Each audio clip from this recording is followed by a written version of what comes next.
राधे राधे रामकृष्ण हरी. तर आज आम्ही आलो होतो बरसाण्याला. बरसाणा म्हणजे श्रीमती राधाराणीचे गाव आणि श्रीमती राधाराणीचे मंदिर. तर श्रीमती राधाराणीची कृपा, ज्यांच्यावरती कृपा होते तेच बरसाण्याला येतात असं म्हणता. आणि मग आज आम्ही आलो होतो बरसाण्याला. आम्ही आधी वृंदावनला न जाता श्रीमती राधाराणीची कृपा एवढी झाली की श्रीमती राधाराणीने आधी आम्हाला बरसाण्याला बोलवलं. आणि मग आम्ही बरसाण्याला आल्यानंतर मंदिर जे होतं ते संध्याकाळी 8:30 वाजता बंद होतं. तर आम्ही 8 वाजता 8 सव्वा 8 वाजता उतरलो तिथे. तर उतरल्यानंतर तिथल्या लोकांनी सांगितलं मंदिर बंद होणार आहे, म्हणून आम्ही धावतच आलो सर्वजण.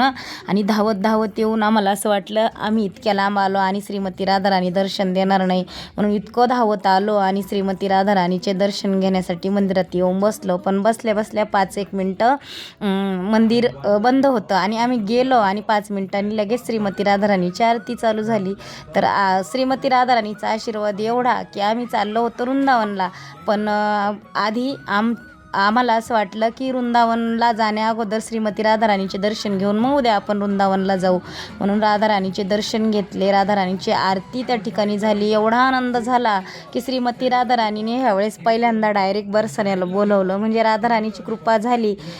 आता इतका आनंद सर्वांना झाला होता. आणि श्रीमती राधाराणीचे दर्शन घेऊन सर्वांनी श्रीमती राधाराणीच्या मंदिरामध्ये फुगड्या वगैरे खेळल्या होत्या. आणि श्रीमती राधाराणीचा प्रसाद सर्वांना मिळाला होता त्या ठिकाणी. कुणाला फुलमाळा मिळाली, कुणाला राधाराणीची चुनरी वगैरे, असा सर्व प्रसाद सर्वांनी घेतला. सर्वांना खूप आनंद झाला. ही आमच्यावरती कृपा होती आमच्या श्रीमती राधाराणीची. तर हा आहे आमचा श्रीमती राधाराणीच्या मंदिरातला छोटासा ब्लॉग. आवडला तर लाईक सबस्क्राईब करा. राधे राधे.